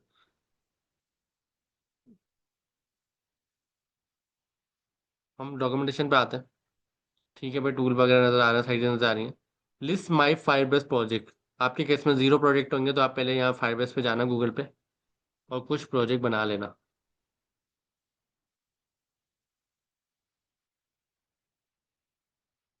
इसको आप अपने एग्जिट करना, गेट स्टार्टेड करना और ट्राई करना, आगे बढ़ना। फायरबेस पढ़ने की जरूरत नहीं, अभी हमारा टॉपिक क्या है, जेमिनी CLI के साथ एमसीबी सर्वर कनेक्ट कर रहे हैं, टॉपिक फायरबेस नहीं है। आप लोग कहीं फायरबेस पर डाइवर्ट ना हो जाए, तो ये एक कॉन्सेप्ट है कि किसी भी सर्वर से कनेक्ट कर रहे हैं जिसके पास एमसीबी मौजूद है। फर्स्ट टाइम पे आपने इस तरह कन्फर्मेशन करी, आप प्रोजेक्ट पे आ गए, फायरबेस स्टूडियो, आपके पास यहाँ पर कोई वर्क स्पेस आप यहाँ से न्यू करके बना सकते हैं, कोई भी वर्क स्पेस कोई भी चीज़ बना सकते हैं, तो वही यहाँ पर है। तो फायरबेस के साथ आप इंटरेक्ट करें, इससे बात करें, सारी चीज़ें करें, यहाँ पर सब मौजूद है, सब लिस्ट डाउन है। फर्दर एक स्टेप एडवांस पे आते हैं। अब क्योंकि सारे गूगल के टूल हैं, हर चीज़ उन्होंने गूगल की मेंशन करी हुई है, तो मैं इसको स्क्रॉल अप करता हूँ और आप लोगों का असाइनमेंट और टास्क देता हूँ कि आप लोगों ने घर से, मतलब खुद से, सारी ये चीज़ें जितने भी इसमें एमसीबी सर्वर है, एटलीस्ट कम से कम 6 एमसीबी सर्वर आपने कनेक्ट करने। अगर आप इस वाले को कनेक्ट ना करें, एटलीस्ट 2 इसमें से कर लें, 4 अपने पास से कोई और से अगर करना चाहे, आपकी मर्जी, लेकिन कम से कम 6 एमसीबी सर्वर डिफरेंट अलग अलग टाइप के आपने कनेक्ट करने हैं, उनसे इंटरेक्ट करना है, उनको प्रॉपर यूज करना है कि क्या क्या चीजें हम किस तरीके से इसकी यूटिलाइज कर सकते हैं। तो ये आपका असाइनमेंट होगा एमसीबी सर्वर्स को कनेक्ट करने वाला, जिसमें आपने हर चीज़ एक अंडरस्टैंडिंग के साथ चलनी है। बस ये नहीं करना कोई भी यूट्यूब की वीडियो उठाई, कोई भी ट्यूटोरियल उठाया, कॉपी, बस हर चीज़ समझ के, देख कर, पूरी कैलकुलेट करके। जिस तरह अभी हमने एमसीबी सर्वर को क्यूरी दी, तो हमने अपने माइंड में मैप बनाया कि किस तरीके से क्यूरी कहाँ कहाँ जा रही है, कहाँ जाके पास हो रही है, कहाँ किससे रिक्वेस्ट कर रही है, कहाँ से रिस्पॉन्स आ रहा है, बैकग्राउंड पे क्या हो रहा है, फिर हमें क्या आउटपुट मिल रहा है। ये सारी मैपिंग हमने अपने माइंड में करी, क्योंकि हम टेक्निकल है, हमें चीज़ें पता होनी चाहिए बैकग्राउंड पे क्या चल रही है, हमें एब्स्ट्रैक्शन क्लियर होनी चाहिए। तो ये टास्क मैंने आप लोगों को दे दिया। कुछ फर्दर मैं आप लोगों को चीज़ें बता देता हूँ, जैसे कि मेरे पास गूगल वर्क स्पेस है, ये रहा, मतलब साइट पर आ रहा होता है ये सारे, इसमें गूगल के टूल आ रहे होते हैं, ये आ रहे, ठीक है। अब मैं कंसिडर कर रहा हूँ कि यार मेरे पास यहाँ पे ना शीट्स है, गूगल ड्राइव है, गूगल ड्राइव में शीट्स है, ये रही। तो मैं किसी शीट से कैसे कनेक्ट कर सकता हूँ? सिंपल है, आसान तरीके। क्या और क्या होता है, एक स्टैंडर्ड प्रैक्टिस है हमेशा, कभी भी हमने यहाँ पे आके शीट्स ऐसे नहीं बनाता है, यहाँ पे नई शीट बना दी। प्रैक्टिस स्टैंडर्ड अच्छी प्रैक्टिस क्या है, कि अगर आप शीट बनाए ना, तो उसको आप फौरन किसी ड्राइव के फोल्डर में, मतलब डायरेक्टरी में मूव करें, किसी भी जगह। सपोज करें मैं यहाँ पर हूँ, मेरे पास ये गूगल ड्राइव है, मैंने इसके अंदर एक बनाया है फोल्डर डेमो के नाम से, प्रॉपर एक स्ट्रक्चर, एक नाम से फोल्डर होना चाहिए। उसमें मैंने बना दी एक शीट, ये मैं डिलीट कर रहा हूँ, इसका नाम student attendance, move to trash, delete कर दी मैंने। यहाँ पे मैं शीट पाया, ब्लैंक शीट बनाई, इसका नाम हमने रखा अटेंडेंस, स्टूडेंट अटेंडेंस, ठीक है। ये शीट बन गई। पहला काम मुझे क्या करना, फाइल पे आना, यहाँ मूव का बटन होता है, मूव करना। किस में मूव करना है? डेमो में। ओके, मूव हो गया। ये क्यों करा है मैंने? क्योंकि मुझे मालूम है, मैं इतनी सारी फाइल्स और फोल्डर बना रहा होता हूँ, चीजें बना रहा होता हूँ, कोई खो नहीं जाए, हर चीज स्ट्रक्चर वे में हो, तो ये यहाँ पर डेमो में रखी हुई है। ये प्रैक्टिस है स्टैंडर्ड, जो पूरी सारी दुनिया यूज करती है। तो मैंने फाइल बनाई और किसी लोकेशन पे उसको मूव करा, ताकि मैं दोबारा फ्यूचर में आ सकूँ, किसी को शेयर कर सकूँ, किसी को एक्सेस दे सकूँ। अगर आप और मैं टीम काम करें, तो डेमो का एक्सेस मैंने सारी टीम को दे दिया। फिर उस डेमो के अंदर मैं अपनी फाइल्स, वो चीज़ें क्रिएट करता जा रहा हूँ। और फिर मेरी जो टीम है उसके बाद, क्योंकि डेमो का एक्सेस है, तो उसके अंदर की चीज़ें भी उसके बाद आती जा रही हैं, ठीक है। ये जाहिर है एम्प्टी शीट होगी मेरे पास अभी। ये जो मेरा स्टूडेंट अटेंडेंस है, ये एक डॉक्यूमेंट है। शीट को भी डॉक्यूमेंट बोलते हैं ना, ये पूरा डॉक्यूमेंट है स्टूडेंट अटेंडेंस। इस डॉक्यूमेंट के अंदर ये शीट है। तो स्टूडेंट अटेंडेंस जो है, वो क्या है, वो डॉक्यूमेंट है। और शीट का नाम क्या है? Sheet one. सही है, इसको मैं शीट नहीं बोलूंगा, स्टूडेंट अटेंडेंस मेरी डॉक्यूमेंट है, और शीट वन के नाम से मेरी शीट। ये मैं टर्म्स इसलिए यूज कर रहा हूँ ताकि हम एलएलएम से बात करते हुए परेशान ना हो। ये तो हो गया। इस फोल्डर की यूनिक आइडेंटिटी क्या है? अगर मैं अपने पास लैपटॉप में होता हूँ, अपनी किसी डायरेक्टरी पे जाता हूँ, तो मेरी फोल्डर की एक लोकेशन होती है। जैसे कि यहाँ पर मैं हूँ डॉक्यूमेंट में, तो ये लोकेशन है ना डॉक्यूमेंट में, डी पीसी माया डी ड्राइव में एक लोकेशन है। तो यहाँ पर जो लोकेशन है वो क्या है? गूगल ड्राइव के अंदर फोल्डर, और फोल्डर के अंदर ये जो आईडी है, ये जो आपको आईडी नजर आ रही है, ये एक्चुअली में एक लोकेशन है। अब हमारा टारगेट क्या है? एक ऐसा एमसीबी सर्वर लेकर आना है जो इस फोल्डर की लोकेशन के साथ हैंड शेक कर सके, और इस फोल्डर के साथ मैं उसको कनेक्ट कर लूँ। ये हमारा टारगेट है। हम क्या करते हैं, गूगल के, हम जाके सर्च करेंगे यहाँ पर github.com MCP सर्वर्स,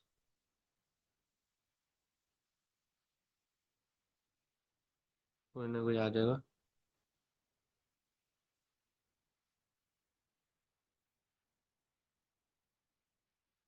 ये आ गया, ठीक है। github.com MCP सर्वर, यहाँ पे सारे सर्वर है। यहाँ पे मैं लिखता हूँ शीट, या लिखता हूँ गूगल, गूगल जेमिनी से लाइक इन्होंने लिखा हुआ भी।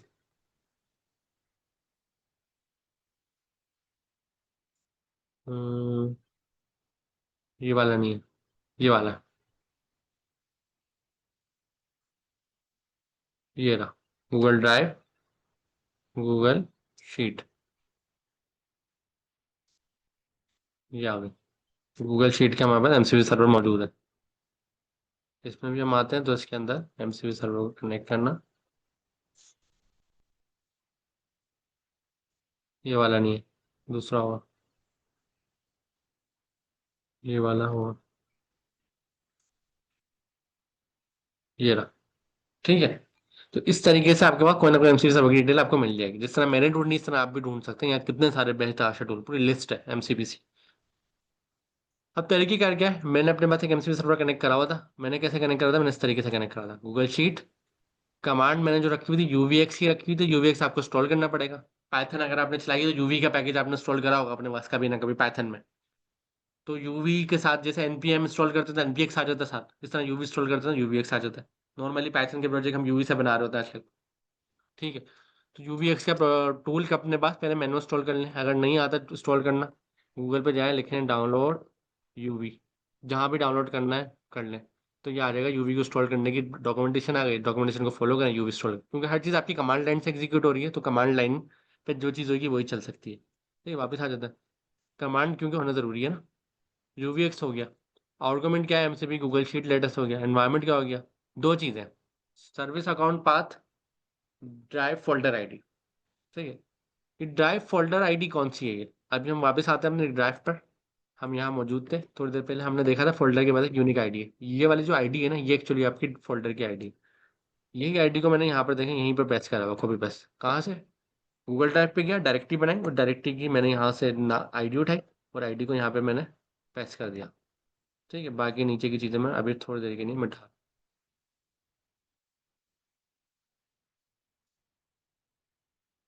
Very simple. ठीक है, गूगल शीट के नाम से कोई भी नाम पे बना सकते थे। कमांड यूवीएक्स हो गई, आर्गुमेंट एमसीबी गूगल शीट। ये हमें कहाँ से मिली, हमें एमसीबी सर्वर की इसकी वेबसाइट से मिली है, वहाँ पर डिटेल लिखी है। इन्वायरमेंट वेरिएबल देने, पहला इन्वायरमेंट वेरिएबल क्या है इसके बारे में थोड़ी देर में बात करेंगे। दूसरा environment variable drive ID. Drive ID कहाँ से आई, जब हम अपने ड्राइव पर आए तो ये टॉप पर आईडी लिखी हुई थी क्योंकि हमने ये बनाई। अब आते हैं सर्विस अकाउंट पाथ। जब हमने गिटहब से कनेक्ट करा तो गिटहब पे क्या हुआ था, हमने पर्सनल एक्सेस टोकन लगा दिया था, क्योंकि वो इंटरेक्ट कर रहा था एक नेट HTTPS के यूआरएल से। ठीक है, जब हमने कनेक्ट करा फायरबेस से तो हमने अब कमांड लाइन पर आके उसको लॉगिन करा। जब कमांड लाइन से हमने उसको लॉगिन करा तो जब वो कमांड चली होगी, जाहिर सी बात है फायरबेस की इस तरीके से, तो वो पहले से लॉगिन था। अब हम गूगल शीट पर आ रहे हैं तो इस पे इन्होंने सर्विस अकाउंट का पाथ मांगा हुआ है। ये हमें कहाँ से मिलती है, सारी चीज़ें इसकी डॉक्यूमेंटेशन पर है। जब हम सर्वर सर्वर एमसीबी सर्वर्स पे जाएंगे, github.com/mcb सर्वर्स के सर्वर्स पे जाएंगे, तो हम वहाँ पे मिलेगा कि जब भी अगर आपको गूगल शीट से कनेक्ट करना है, ये करना है, तो आपने सर्विस अकाउंट का पाथ देना। अभी सर्विस अकाउंट पाथ है क्या, और मेरे पास ये लिखा हुआ है तो ये तो लोकेशन है, समझ में आ रहा है, होम अमीन आलम GCP लोकेशन है। सर्विस अकाउंट डॉट जेसन ये फाइल एक्चुअली में क्या है, इस फाइल में डेटा क्या है और ये आया कहाँ से मेरे पास, ये सब चीज़ें मैं आपको वन बाय वन बता रहा हूँ। एक्चुअली में हमारे पास गूगल की जितनी भी चीज़ें मौजूद है इंटरनेट के ऊपर, वो गूगल क्लाउड पर चल रही होती हैं, और गूगल क्लाउड ने अपने गूगल क्लाउड के साथ ही एसोसिएट करी हुई। तो यहाँ पे मैं लिखता हूँ क्लाउड डॉट गूगल, या लिखता हूँ मैं console dot cloud dot Google dot com, या आप डायरेक्ट गूगल क्लाउड लिखें, आपके पास यूआरएल आ जाए। जब मैं इस पर जाता हूँ फर्स्ट टाइम पे डायरेक्ट लॉगिन साइन अप वो सारे प्रैक्टिस करने के बाद मैं यहाँ पे आ जाता हूँ। ये जो स्क्रीन नजर आ रही है गूगल क्लाउड की स्क्रीन, इस गूगल क्लाउड की स्क्रीन के ऊपर एक्चुअली में ये जेसन फाइल मेरी बनेगी, जो थोड़ी देर पहले मैंने आपको यहाँ दिखाई थी। ये जेसन फाइल क्या है, मेरा अकाउंट है, उस अकाउंट की डिटेल है। तो गूगल क्लाउड पे सर्विस अकाउंट्स बनते हैं, उसको हम डाउनलोड करते हैं, तो एक बना लेते हैं। सर्विस अकाउंट कहाँ से बनता है कि डैशबोर्ड मेरे पास आ गया। इस डैशबोर्ड पर सर्च बार में सबसे पहली चीज आके मैं लिखूंगा IAM। IAM का मतलब होता है आइडेंटिटी एंड एक्सेस मैनेजमेंट। ठीक है, एक्सेस मैनेजमेंट, आई का आइडेंटिटी, ए का एक्सेस एंड मैनेजमेंट, मतलब यूजर यहाँ से क्रिएट होते हैं। तो मैं IAM पे आ गया अपने पास।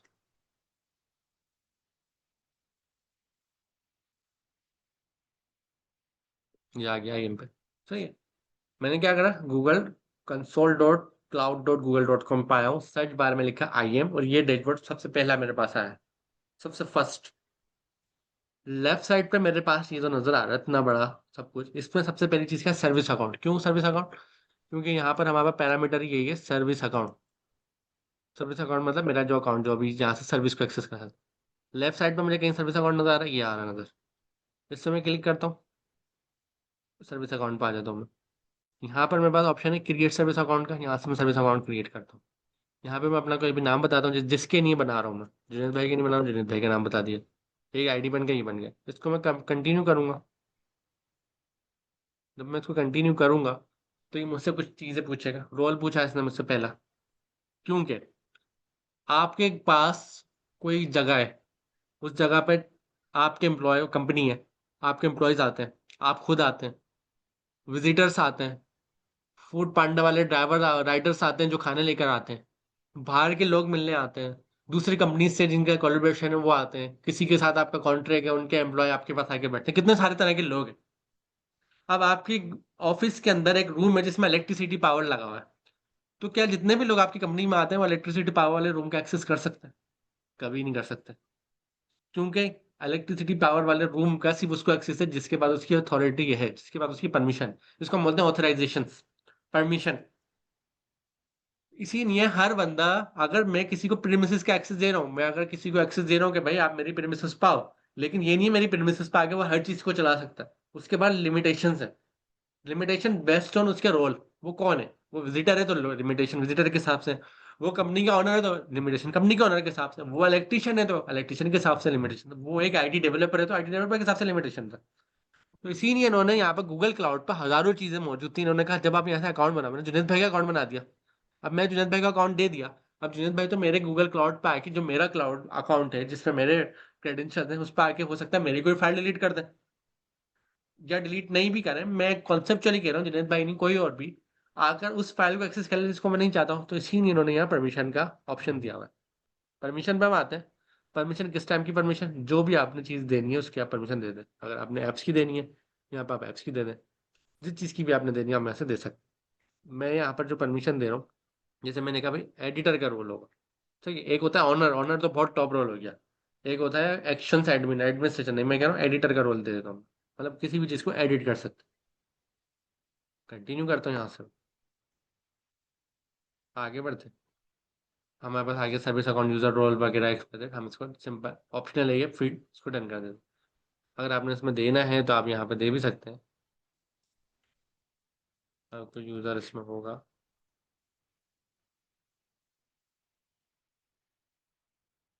कोई स्पेसिफिक यूजर की यहाँ पे ईमेल आ रही है,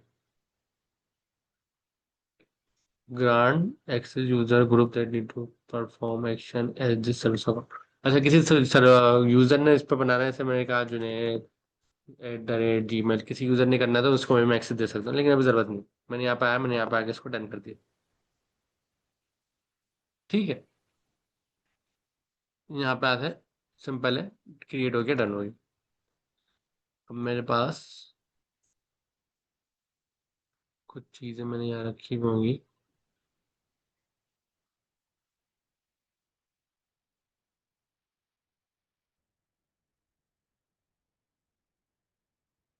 हम्म,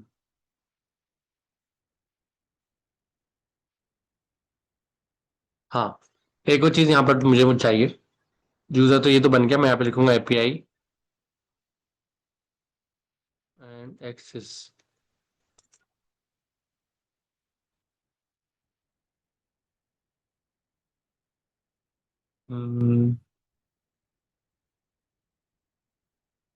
एपीआई एंड सर्विस,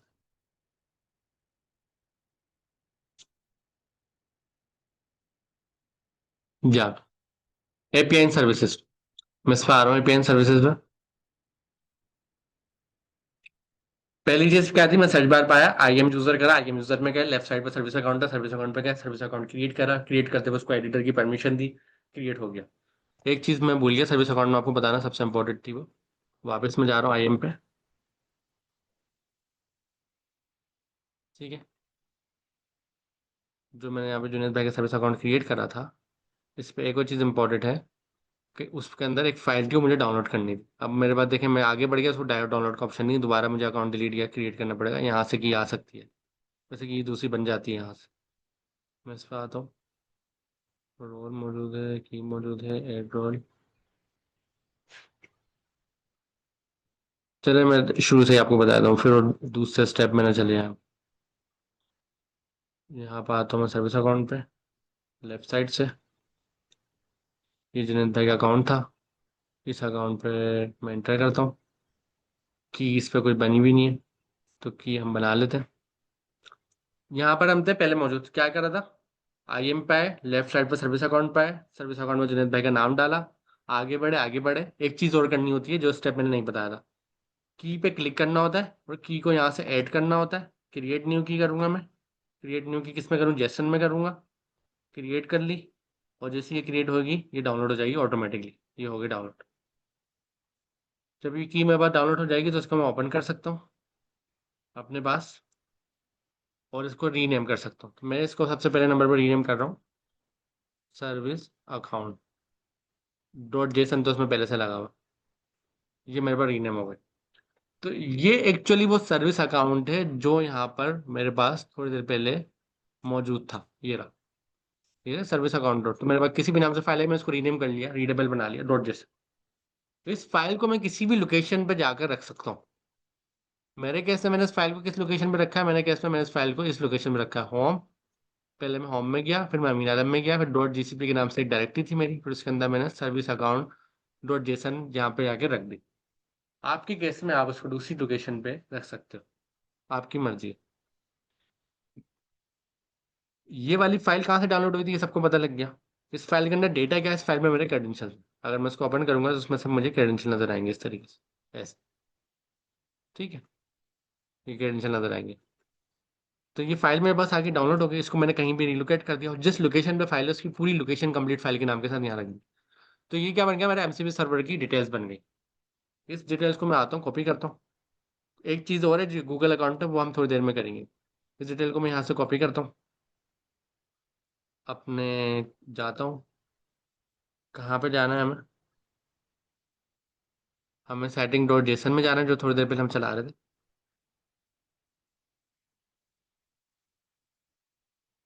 ये क्योंकि हैंग हो गया तो मुझे इसे करना पड़ेगा, .gemini सेटिंग .json, इसमें हम गए, लास्ट में हम आए, कॉमा प्रेस करा, एंटर करा, डिटेल्स कॉपी पेस्ट करी, ये आ गया, ठीक है। MCP सर्वर की डिटेल है, गूगल शीट, गूगल शीट में कमांड UVX आर्गुमेंट, ये आर्गुमेंट लिख दिया। इस प्रीरिक्विजिट क्या है, UV स्टोर रहना जरूरी है, वरना UVX की कमांड नहीं चलेगी। मेरे पास UVX चल रहा है, नहीं चल रहा, मैं आपको दिखा देता हूँ। मैं नए Ubuntu में आता हूँ, मैं यहाँ पे लिखता हूँ UV माइनस वर्जन, चल रहा है, UVX भी आ रहा हो, ठीक है, दोनों चीज़ आ रही हैं। तो वो यहाँ लिखा है सर्विस अकाउंट, इस नाम इस लोकेशन पे इस पाथ पे ये फाइल है या नहीं है। जैसे अभी मैंने डाउनलोड करी थी तो मैंने कहीं ना कहीं उसको रीलोकेट करा, कॉपी पेस्ट करा, नाम से ही करा, ताकि इस तरह एक्सेस हो जाए। ये देखें फाइल रखी हुई है, ये मेरी क्या गूगल ड्राइव की आईडी, इस नाम से मेरी गूगल ड्राइव है या नहीं है, गूगल ड्राइव पे गए, ये रहा गूगल ड्राइव, हम गए drive.google.com/folder, ये आईडी कॉपी पेस्ट करी, बिल्कुल है इस नाम से, सारी चीज़ें मौजूद है। यहाँ से एक शेयर का बटन भी होता है, इनके आप शेयर करना चाहें, एक्सेस देना चाहें किसी को भी दे सकते हैं आप, सारी चीज़ें मौजूद है। ये हो गया, और ये मैंने अपने पास सेव कर लिया। मेरे पास क्या आ गया, मेरे पास डायरेक्ट गूगल क्लाउड का एक्सेस आ गया है। गूगल क्लाउड के ऊपर भी एडिटर का एक्सेस है। अब मैं गूगल क्लाउड की किसी भी सर्विस को एक्सेस कर सकता हूँ, लेकिन यहाँ पर मैंने किसको एक्सेस कर सकता हूँ, कौन मुझे बताएगा गूगल क्लाउड की कौन सी सर्विस एक्सेस कर सकता हूँ, मुझे ये बताएंगे। तो मैंने गूगल शीट लिखा हुआ है, उसके साथ मैंने कमांड बताई, उसके साथ ये आर्गुमेंट दिया हुआ है, तो ये सारा गेम सिर्फ आर्गुमेंट का है, तो मतलब ये गूगल शीट को एक्सेस करेगा, इसको आर्गुमेंट हमेशा यही पास होगा। तो गूगल क्लाउड का मैं फिलहाल गूगल शीट का ही आर्गुमेंट पास करूँ तो वही एक्सेस करूँगा, लेकिन मेरे पास यहाँ पे एक्सेस सारी चीज़ होगा, हर चीज़ का है, और मेरी ड्राइव का भी एक्सेस है। हम जेमिनी के साथ वापस तो बात करते हैं, जेमिनी के साथ कनेक्ट हुआ, MCP सर्वर देखते आया नहीं आया, टाइम हमारा कितना हो गया, टाइम हमारा ऑलमोस्ट करीब है, मैं थोड़ा फास्ट करता हूँ, /MCP लिस्ट, ये आगे गूगल शीट, क्या क्या हो सकता है, 8 कॉलम्स हो सकते हैं, 8 रो हो सकती हैं, बैच अप सेल, सारी चीज़ें हो सकती हैं। आपके केस में हो सकता है गूगल शीट जो है ऑफलाइन आ रही हो, कुछ और इशू आ रहा हो, तो आपने ट्रबल शूट करना है इसको, ट्रबल शूट ज़ाहिर है कोई ना कोई स्टेप मिस कर रहा हूँ। एक और एक और चीज़ है जो आपने एक्सेस करनी होती है, वो है API सर्विसेज। मैं वापस आ रहा हूँ गूगल क्लाउड पे, IM तो बना लिया हमने, जुनेद भाई का अकाउंट भी बना लिया था, की भी ऐड कर ली थी, सब हो गया था। यहाँ पे लिखता हूँ API एंड सर्विसेज, यहाँ पर आगे ना कुछ चीज़ें हमें इनेबल करनी होती है। एपीआई एंड सर्विसेज में क्या होता है, एपीआई एंड सर्विसेज पर मुझे यहाँ पे इनेबल एपीआई माना होता है। यहाँ से मुझे सर्च करना होता है गूगल शीट, या खाली में ये रहे गूगल शीट एपीआई आ गई। तो गूगल शीट एक्सेस कर रहा हूँ तो यहाँ पे गूगल शीट पे क्लिक करना होता है और इसको यहाँ से मैनेज करके इनेबल करना होता है, जो ये ऑलरेडी इनेबल है। आपके केस में इनेबल का बटन आ रहा होगा, ठीक है, ये देखें स्टेटस इनेबल आ रहा है। इसी तरीके से सिर्फ शीट की काफ़ी नहीं है, मैं वहीं पे आ रहा हूँ वापस से बैक पे। मैं कहाँ आया था, एपीआई नेक्सस पे आया था। अब मैंने पहले गूगल शीट क्या करा, मैं गूगल ड्राइव का करूँगा। गूगल ड्राइव की एपीआई आ गई, यहाँ पर आए, मैनेज में गया, इसको एडिट करा, इनेबल कर लिया। मेरे केस में इनेबल ऑलरेडी हुई भी है। आपने इनेबल करना है, जैसे आप इनेबल करेंगे गूगल ड्राइव और गूगल शीट का एक्सेस आपके पास आ जाएगा। क्योंकि हम लिनक्स में एक और प्रॉब्लम होती है, ये जो फाइल है, ये जो मैंने कॉपी पेस्ट करी है, तो इसकी परमिशन भी जरूरी होती है। जैसे अगर मैं यहाँ पे ls-ll करूँगा, सॉरी -l करता हूँ, ये देखें जेसन, इसकी परमिशन क्या आ रही है, रीड राइट।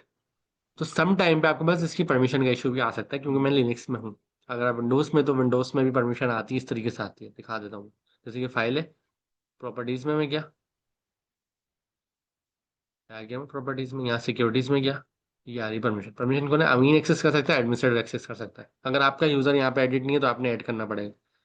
कंट्रोल कौन सा, फुल कंट्रोल है, यारा कंट्रोल है, कौन कौन सा कंट्रोल है, सिर्फ और सिर्फ रीड का कंट्रोल होना चाहिए, रीड एंड एग्जीक्यूट, सिर्फ इसका कंट्रोल होना चाहिए, और कोई कंट्रोल नहीं होना चाहिए, बाकी हटाने पड़ेंगे। तो ये सिर्फ परमिशन का इशू भी हो सकता है। अभी हम कनेक्ट कर चुके हैं, अब हम फर्दर आते हैं, हम देखते हैं हमारे गूगल ड्राइव पर रखा हुआ क्या था। ड्राइव पर आया, मैं एक शीट रखी हुई थी स्टूडेंट इंडेक्स के नाम से। एक काम करते हैं, इससे पूछते हैं, हमें क्यों जाके ड्राइव पे देखने की जरूरत है, एमसीपी तो हमारे पास आ रहा है। List down docs in my drive, connect कर भी रहा है, ये नहीं कर रहा।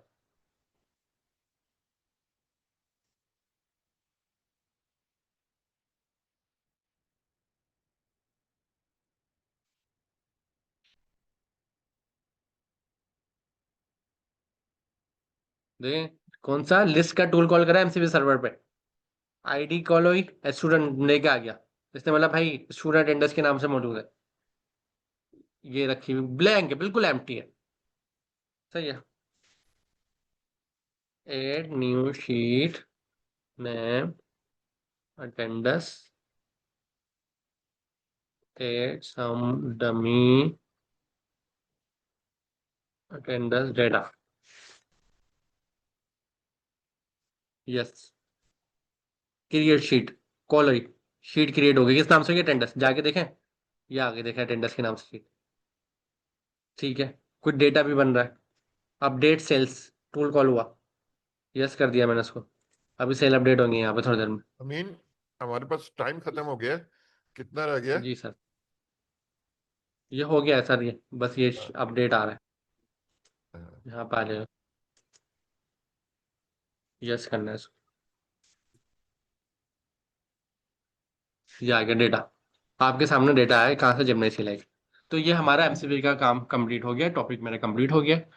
आपको असाइनमेंट में दोबारा रिपीट कर देता हूँ कि हमारे जो यहाँ पे डॉक्स है, इस पे 4-5 एमसीपी सर्वर उन्होंने कनेक्ट करवाए, तो आपने 6-7 कनेक्ट करवाए, आपने कोई से भी 6 एमसीपी सर्वर कनेक्ट करने, एक दो इसमें से कर लें, बाकी आप खुद भी एक्सप्लोर कर सकते हैं। मैंने आपको बता दिया, तरीका बता दिया, कहाँ से एमसीपी की डिटेल्स मिलेगी वो बता दिया, सारी इसकी डिटेल्स आपको मिल चुकी हैं। आपने कम से कम भी 6 एमसीपी सर्वर के साथ कनेक्ट करना है इस वीक नेक्स्ट क्लास में आने से पहले, और इसके साथ इंटरेक्शन करनी है और अच्छे से चीज़ों को समझ के चलना है। जी सर। जबरदस्त यार अमीन भाई, बहुत ही अच्छा पढ़ा है। Thank you so much. तुम्हारा सदका जारिया है ये। सारे टीचर आगे जो भी पढ़ाएंगे तुम्हें इसका सवाब मिलेगा, मगर तुम तो पहले ही बैठे हुए हो सऊदी अरब में, मगर सवाब की तो हर एक को जरूरत होती है। आसिफ ने हाथ खड़ा किया हुआ है, उसका जवाब देते हैं और फिर चलते हैं। सर सर, ये आपने जुनेद के नाम से क्यों एक्सेस दिया? हम तो एमसीपी सर्वर्स को दे रहे हैं ना सर, टूल्स को एक्सेस दे रहे हैं ताकि हमारी शीट को जाके वो एक्सेस करे। तो जुनेद को एक्सेस देने का मकसद समझ में नहीं आया सर ये। एक्चुअली मैंने एक अकाउंट बनाया था, मैं नाम कुछ भी रख सकता था, तो मैंने for the time being class में जुनेद के नाम से अकाउंट बना लिया। वैसे आपकी बात बिल्कुल सही है, उसका होना ये चाहिए था कि मैं एमसीपी सर्वर के नीम अकाउंट बना रहा हूँ, तो कुछ नाम कुछ और होना चाहिए था जिससे ये लगे कि ये कोई यूजर यूज नहीं कर रहा बल्कि एमसीपी यूज कर रहा है या जेमिनी CLI यूज कर रहा है। Thank you so much. तो इंशाल्लाह फिर बात होती है अगले मंडे को 10 बजे। Thank you so much. खुदा हाफिज।